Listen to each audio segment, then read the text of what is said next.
Assalamu alaikum wa rahmatullahi wa barakatuhu. Thank you for watching this course on how to recite the ayah of salawat correctly. So previously we've looked at an unnatural mud due to humza, unnatural. In this lecture we're going to be looking at the natural mud due to hamza. So this is quite a different type of mud. So basically this type of mud happens when the hamza is before an alif, a waw or a ya. Now these three letters, alif, waw and ya, are called the letters of mud. And specifically if there's a fatha if there's a fatha on the hamza, which is before the alif, or a dhamma on the hamza, which is before the waw, or a kasra on the hamza before the ya, then this natural mad due to hamza happens and you stretch it for 2 harakas. Now just a quick reminder, why are we doing this? Because we're dissecting this verse into 3 pillars, and we're still looking at primarily how long to stretch a certain letter based on what's around it basically. So with that in mind, let's look at the natural mud of hamza because of an alif. So a quick reminder on what we discussed in the previous lecture. Let me just change the slides.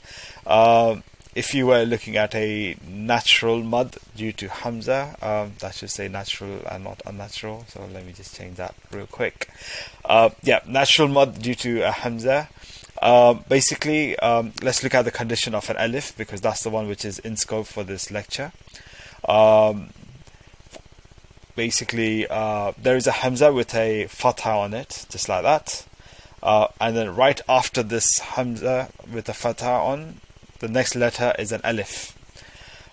If these 2 conditions are met, then you would stretch the hamza for 2 harakas. So at this point, please pause the lecture and the video and find these conditions where they are true.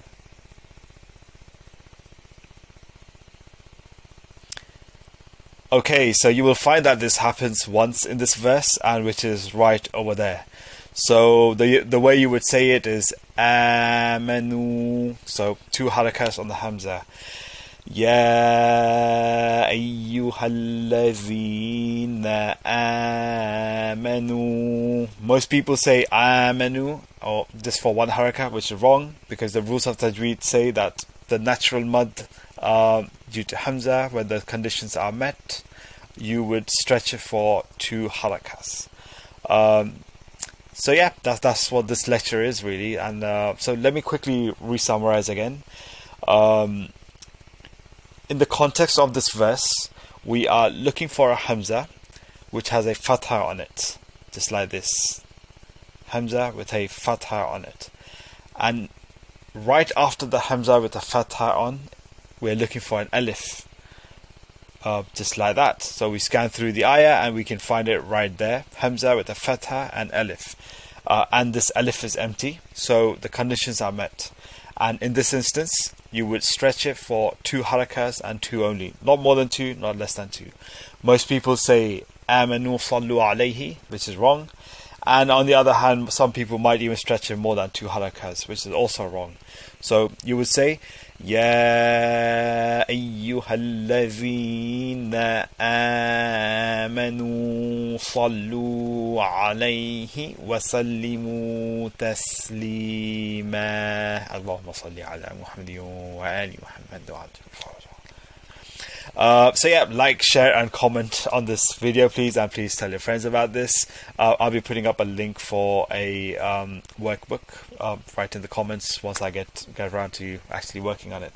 Thank you so much for your time. Assalamu alaikum wa rahmatullahi wa barakatuh.